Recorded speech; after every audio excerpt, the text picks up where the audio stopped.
Hello guys, welcome to the channel. और आज हम सॉल्व करेंगे यूपी पीजीटी 2021 का क्वेश्चन पेपर। और सबसे पहले स्टार्ट करते हैं क्वेश्चन नंबर 1 से। ये मेरा क्वेश्चन पेपर है जिसका ये पीडीएफ के फॉर्म में है। और सबसे पहला क्वेश्चन आपकी स्क्रीन पे, imposition of tariff leads to, यानी कि टैरिफ लगाने पर क्या असर पड़ता है, इंपोर्ट पे या एक्सपोर्ट पे। तो पहली बात तो हम एक्सपोर्ट का काम हटा देंगे। कभी भी कोई क्वेश्चन सॉल्व करना हो एग्ज़ाम में एमसीक्यू, तो आपको अगर कन्फ्यूजन को डिक्रीज़ करना है तो सबसे पहले जो नहीं होगा उसको आप हटा दीजिए, ताकि आपके गलत होने के चांसेस कम हो जाएं। ठीक, अब आते हैं decrease in prices of import, जो कि बिल्कुल नहीं होगा। अगर हम टैरिफ लगा रहे हैं तो जाहिर सी बात है कि प्राइसेस बढ़ेंगे। जो हम बाहर से सामान मंगा रहे हैं उसके प्राइसेस बढ़ जाएंगे, तो यानी कि ऑप्शन होगा इसका डी। नेक्स्ट चलते हैं क्वेश्चन पे। let's see. Okay, put the following in chronological order on the basis of development. ठीक है, तो क्रोनोलॉजी का क्वेश्चन है, बहुत ध्यान से करना है। लॉ ऑफ डिमांड सबसे पहले आया था, जी हाँ। उसके बाद क्या आया था, 4, यानी कि law of diminishing marginal utility. फिर आया था आपका इंडिफरेंस कर्व थ्योरम। फिर सबसे आखिरी में आपका आया था रिवील्ड प्रेफरेंस थ्योरम। क्या ऐसा हुआ था, जी हाँ, आपका ऑप्शन हुआ D. Cobb Douglas production function Q is equal to A L alpha K beta. Give the constant return to scale. Constant return कब देगा, जब alpha plus beta is equal to 1 होगा। इसमें क्या होगा, जब इंक्रीजिंग रिटर्न टू स्केल देना होगा तब। इस पोजीशन पे इंक्रीजिंग रिटर्न्स टू स्केल देगा, और इस पोजीशन पे डिक्रीजिंग रिटर्न्स टू स्केल देगा। क्या देगा, डिक्रीजिंग रिटर्न्स टू स्केल। और ये तो कुछ होता ही नहीं है, ठीक है। आप आते हैं नेक्स्ट क्वेश्चन पे। According to Heckscher Ohlin the cause of trade between the countries. Heckscher Ohlin की जो थ्योरी है उसके अकॉर्डिंग दो कंट्रीज के बीच में ट्रेड क्यों होता है, फैक्टर अबंडेंस की वजह से। ये जो थ्योरीज हैं आपकी, हैबरलर, हेक्सर ओलिन, एडम स्मिथ, रिकार्डो, इन सब के जो बेसिक अजम्पशंस हैं और इन सब का जो बेसिक जिस पे कॉन्सेप्ट डेवलप हुआ है, इतना तो आपको ज़रूर ही पढ़ के जाना चाहिए, क्योंकि ये क्वेश्चन हर बार रिपीट होता है यूपी पीजीटी के एग्ज़ाम्स में। इसलिए इसमें खैर फैक्टर अबंडेंस होगा। आगे चलते हैं नेक्स्ट क्वेश्चन पे। Inflation is profitable for. Inflation किसको लाभदायक है, गवर्नमेंट को बिल्कुल नहीं, कंज्यूमर को बिल्कुल नहीं, बहुत ही त्रस्त है। प्रोड्यूसर को बिल्कुल हाँ, क्यों, क्योंकि जब भी इन्फ्लेशन होता है तो चीज़ों के दाम बढ़ जाते हैं, प्राइसेस बढ़ जाते हैं, जैसा कि हम जानते हैं। प्राइस लेवल बढ़ने पे क्या होगा, जो प्रोड्यूसर होगा उसका प्रॉफिट बढ़ जाएगा, ठीक है। इसलिए हमेशा इन्फ्लेशन प्रॉफिटेबल होगा, किसके लिए, प्रोड्यूसर के लिए, ठीक है। नेक्स्ट क्वेश्चन पे मूव ऑन करते हैं। Basel accord is related to, देखते ही पता चल रहा है बैंकिंग सेक्टर, ठीक है। Basel 3 is related to basically banking sector. Each seller assumes his rival output constant in the model of Cournot, ठीक है। उसके बाद बर्ट्रैंड क्या बोलते हैं, प्राइस कांस्टेंट अज्यूम करता है, ठीक है, प्राइस कांस्टेंट अज्यूम करता है। और जो कूर्नो है वो राइवल के आउटपुट को जो है कांस्टेंट एज्यूम करता है। नेक्स्ट क्वेश्चन हम आते हैं, total quasi rent. Quasi rent किसने दिया था, पहले तो ये हम जान लेते हैं क्वेश्चन पे जंप आउट करने से पहले, ताकि कुछ बेसिक इन्फॉर्मेशन उसके बारे में हमें पता चल जाए। टोटल क्वासी रेंट किसने दिया था, देखिए, रेंट की अवधारणा तो किसने दी थी, रिकार्डो ने। लेकिन क्वासी रेंट जो है वो शॉर्ट फॉर्म के लिए रेंट है, शॉर्ट रन के लिए, शॉर्ट रन का कॉन्सेप्ट है, इसलिए इसको मार्शल ने दिया था। किसने दिया था, मार्शल ने। नेक्स्ट आते हैं इसके आंसर पे। Total revenue minus total variable cost will be the answer, not the fixed cost, ठीक है। अब आते हैं नेक्स्ट क्वेश्चन पे। In the liquidity preference theory the situation of liquidity trap shows. जी हाँ, अब हम बना लेते हैं LP को ऐसे, ये है LP।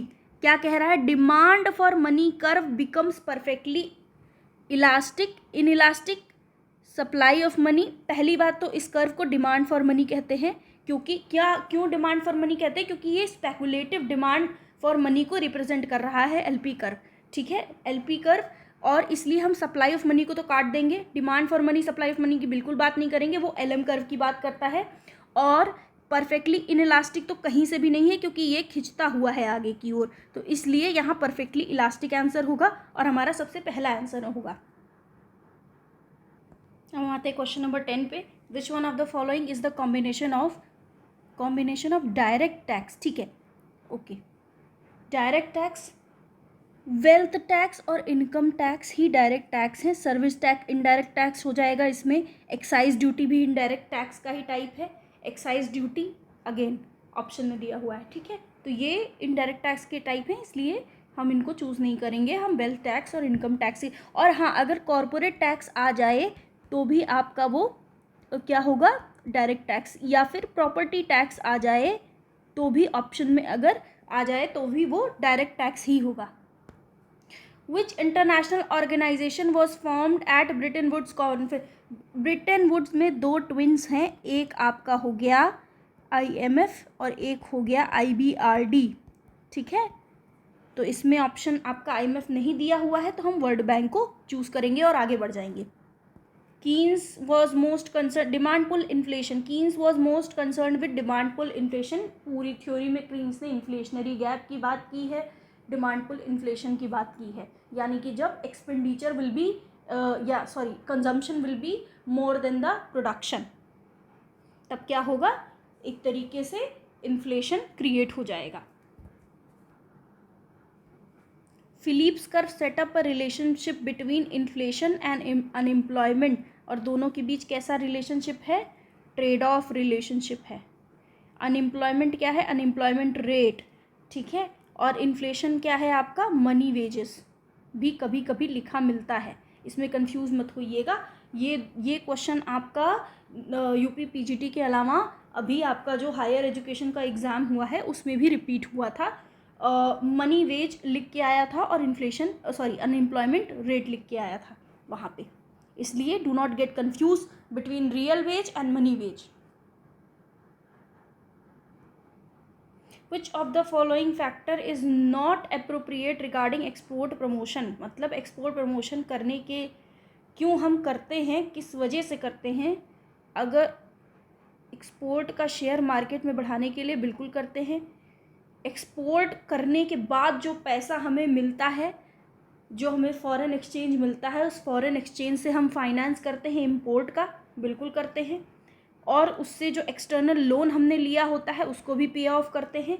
लेकिन इसका supply of goods in home market से कोई खास मतलब है नहीं, इसलिए हम, चूँकि नॉट पूछा है तो हम इसे C मार्क करके आगे बढ़ जाएंगे। Let's move on to the next question. What is the value of MPC when MPS is 0? Okay, जैसा कि हम सब जानते हैं कि एक बेसिक रिलेशन है MPC प्लस MPS का, वो है इज इक्वल टू 1 का। तो यानी कि ये कह रहा है कि अगर MPC 0 हो गया तो MPS क्या होगा? Which is 1। ओके, एक क्वेश्चन आया था हायर एजुकेशन में, APC क्या होगा? APC कैन नेवर बी, क्या होगा आंसर? ये होगा can never be 0 in any case. उसमें था more than 1, less than 1, none of the above and 0। तो जाहिर सी बात है कि APC कभी भी 0 नहीं हो सकता, कुछ ना कुछ कंजम्पशन तो हर एक इंसान करता ही है, भले ही उसकी इनकम 0 हो। ग्रॉस से नेट आने का कुछ भी नहीं, सिंपल डेप्रिसिएशन चार्जेस। बढ़िया, आगे हेक्सर ओलिन आयोग ने इसमें आंसर, हेक्सर ओलिन ये theory of factor abundance in term of factor price, which country will be called capital abundant? okay, capital abundant में ये ध्यान रखिए, कैपिटल और कैपिटल ऊपर होगा, और B और A और B में कंफ्यूजन है, तो आयोग ने A और C दोनों को ही सही माना है, चूँकि इसमें एग्जैक्टली किस कंट्री के लिए पूछा जा रहा था ये नहीं पता चला, ठीक है। एन ऑप्टिमम टैरिफ, एक ऑप्टिमम टैरिफ क्या करता है, टर्म्स ऑफ ट्रेड को इम्प्रूव करता है, ठीक है। जी हाँ, नेक्स्ट आते हैं हम क्वेश्चन पे फाइनेंस कमीशन के। Finance commission is constituted by, इस क्वेश्चन में कंफ्यूज मत होइएगा, मिनिस्ट्री ऑफ फाइनेंस मत लगा के आइएगा, मैंने अपने टाइम पे मिनिस्ट्री ऑफ फाइनेंस लगा दिया था, which is very wrong. President हमेशा फाइनेंस कमीशन को कॉन्स्टिट्यूट करता है। किस आर्टिकल से रिलेटेड है, 280 और हाँ, इससे जुड़ी एक और बात, फाइनेंस कमीशन के 11 से लेकर 16 तक और स्टार्टिंग के जो भी फाइनेंस कमिश्नर रहे हैं उनको, जो हेड रहे हैं उसको ज़रूर पढ़ लीजिएगा। जैसे कि 15 के आपके इनके सिंह हैं, और उसके बाद आपके 16 के कौन है, ज़रा कमेंट सेक्शन में बताइएगा, ठीक है। ये आपका MPPSC में, MPPSC AP में क्वेश्चन ये आया था, जहाँ तक मुझे याद आ रहा है। Who among the following economists proposed the idea that changes in bank rate impact the short-term rate of interest and working capital? Hawtrey.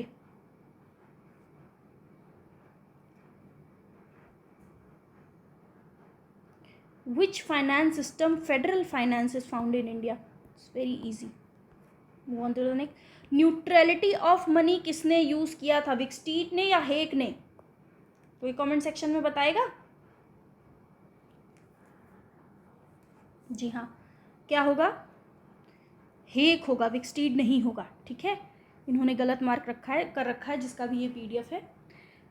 और ये किस स्कूल से बिलोंग करते थे, लंदन स्कूल ऑफ इकोनॉमिक्स से बिलोंग करते थे। इन्होंने एक पेपर लिखा था प्राइसेस करके, मुझे एग्जैक्टली याद नहीं आ रहा है, उसी में इन्होंने इस टर्म का इनोवेशन किया था जिसको बोलते हैं न्यूट्रलिटी ऑफ मनी। नेक्स्ट आते हैं हम क्रोनोलॉजिकल ऑर्डर पे।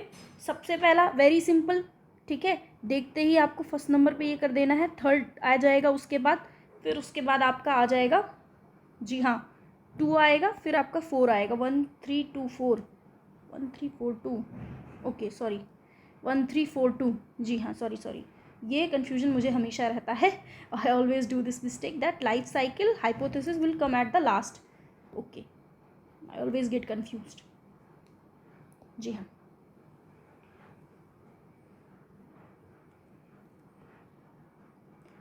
Sorry for my mistake.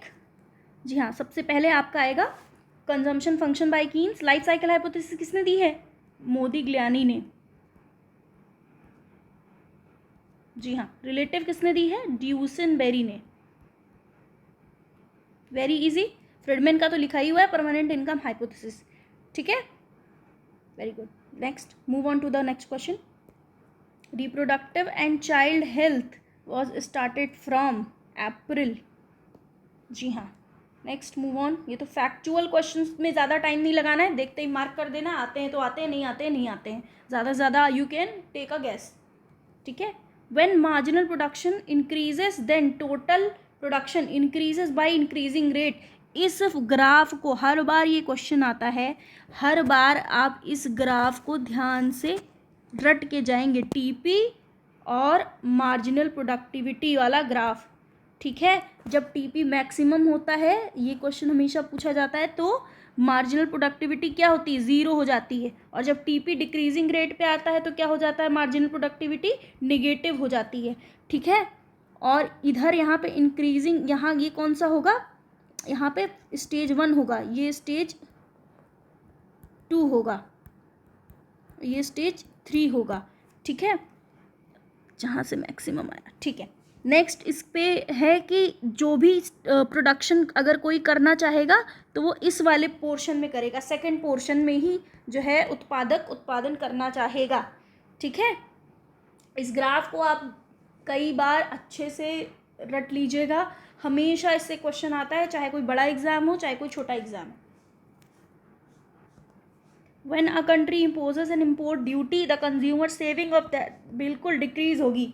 Import कर रहे हैं यानी कि बाहर सामान मंगा रहे हैं, क्या कर रहे हैं, पैसे को दे रहे हैं, ठीक है, पैसे दे रहे हैं और अगर उस पर इम्पोर्ट ड्यूटी और लग गई तो जाहिर सी बात है हमारी इनकम और घटेगी, इनकम घटेगी यानी कि जो हमने बैंक में पैसा रख रखा है उससे निकाल के अब हमें और उसको फाइनेंस करना पड़ेगा इम्पोर्ट को। ठीक है, इसलिए क्या होगा, जब भी कोई जो है इम्पोर्ट ड्यूटी लगाई जाएगी तो कंज्यूमर की जो इनकम है उसमें रिडक्शन आएगा, तो यानी कि कंज्यूमर की सेविंग्स में भी रिडक्शन आ गया। MPC 0.5 बेटा ये क्वेश्चन नेक्स्ट दोबारा आ रहा है, इसके पहले वाले क्वेश्चन पेपर में भी आया था 0.52। ठीक है, ADB का हेडक्वार्टर कहाँ है? ADB क्या है? Asian development bank. Comment section में आप लिख के बताएंगे कि ये किस ईयर में बना था, इसमें कितने मेंबर्स हैं, इसको ज़रूर पढ़िएगा। ठीक है, या फिर ADB ने कोई नया लोन क्या भारत को दिया है, और अगर दिया है तो किस सेक्टर में दिया है, किस सेक्टर के उत्थान के लिए दिया है।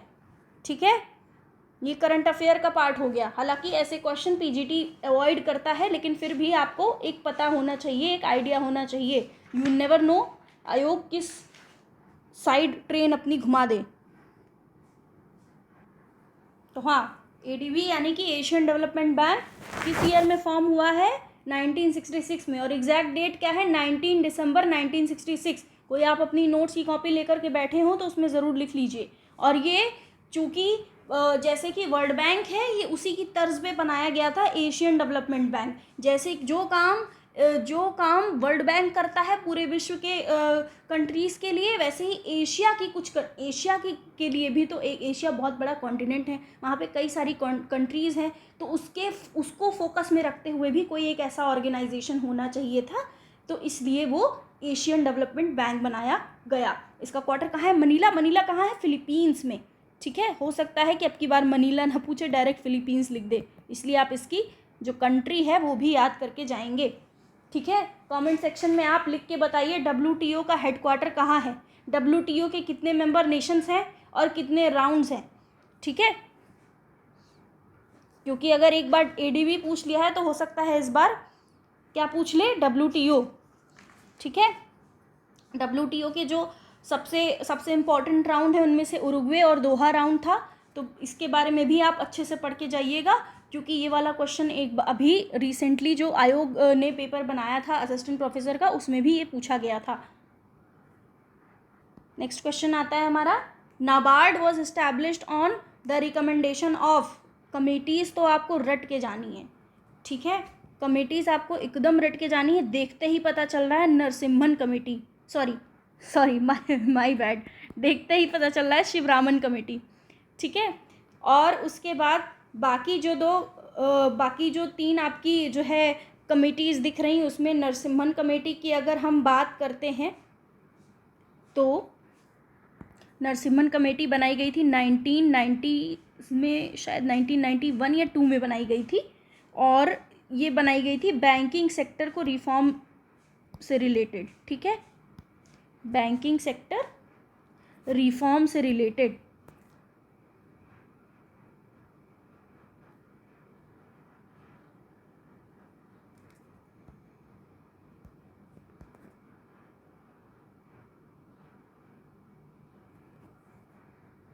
और नेक्स्ट आपका आता है चेलिया कमेटी। इसका ईयर मुझे नहीं याद है, पर हाँ ये ज़रूर याद है कि ये टैक्स रिफॉर्म से रिलेटेड कमेटी है। ठीक है, एक बार इसको ब्रशअप कर लीजिएगा। कमेटीज़ आप ऐसा करिए, कमेटी एक पेपर लीजिए, उसमें सारी कमेटीज़ किस ईयर में आई हैं कोशिश करिए उसको क्रोनोलॉजी वाइज लगा लीजिए, और अगर आप क्रोनोलॉजी वाइज नहीं लगा पा रहे हैं तो कम से कम उसके सामने ये तो ज़रूर लिख दीजिए कि वो किस ईयर में थी और वो उसका किस चीज़ से संबंध है। ठीक है, जैसे शिवरामन कमेटी के इस्टेब्लिशमेंट किस वजह से हुआ? नाबार्ड के लिए हुआ। जी हाँ, नाबार्ड का फुल फॉर्म क्या है, नाबार्ड किस ईयर में बना, नाबार्ड का हेडक्वार्टर कहाँ है, ये तीनों आप कमेंट सेक्शन में लिख के बताएंगे। जी हाँ, नेक्स्ट क्वेश्चन आता है हमारा, find out an estimate of mode when the median are 12 and 14। जी हाँ, कैसे सॉल्व करेंगे, कोई फॉर्मूला बताएगा? कमेंट सेक्शन में फॉर्मूला लिख के बताइए। वैसे फिलहाल मैं यहाँ आपको बता दे रही हूँ, Z is equal to, Z यानी कि मोड है ना, 3 मीडियन, ठीक है, -2 मीन। ठीक है, मीन क्या दिया हुआ है बेटा, यहाँ पे मीन दिया हुआ है 12, ठीक है, 12 को मल्टीप्लाई करेंगे 2 से, ठीक है, मीन आपका 12 दिया है ना, जी हाँ, मीडियन आपका दिया हुआ है 14, ये हो गया 42, ये हो गया 24, ये हो गया 18, जी हाँ, very easy. Let's move on to the next question. Which of the कमोड एक्सक्लूजन प्रिंसिपल किस में इन्फोर्स किया जाता है? भाई पब्लिक गुड में तो बिल्कुल नहीं हो सकता। Non exclusion, non rival, basic यही इसका अजम्पशन है। कैसे हम ये ले सकते हैं? मेरिट गुड्स, जो गुड्स सरकार लोगों की भलाई के लिए बनाती है, जैसे कि स्कूल हो गया, हॉस्पिटल हो गया, ये आपके मेरिट गुड्स में आते हैं। प्राइवेट गुड आपका एक्सक्लूजन प्रिंसिपल को इन्फोर्स करता है। जी हाँ, अगर आप कोई भी प्राइवेट गुड परचेस करते हैं, जैसे कि मैं मोबाइल परचेस करती हूँ, वो मैंने अपने पैसे से ख़रीदा है, मैं चाहूँ तो किसी दूसरे को वो इस्तेमाल ना करने दूँ और एक्सक्लूड कर दूँ, कोई और उसको कंज्यूम नहीं कर सकता है। ठीक है, बेसिक कॉन्सेप्ट इसका यही है।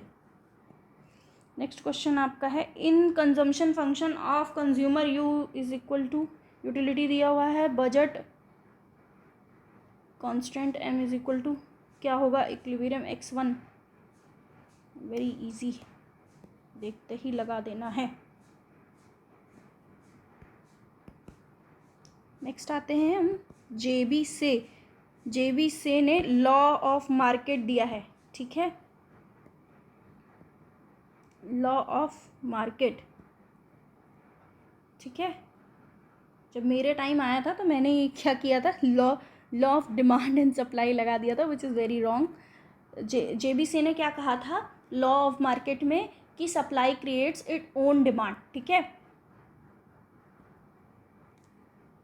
नेक्स्ट क्वेश्चन है हमारा, फ्रिक्शनल अनएम्प्लॉयमेंट क्यों एग्जिस्ट करता है?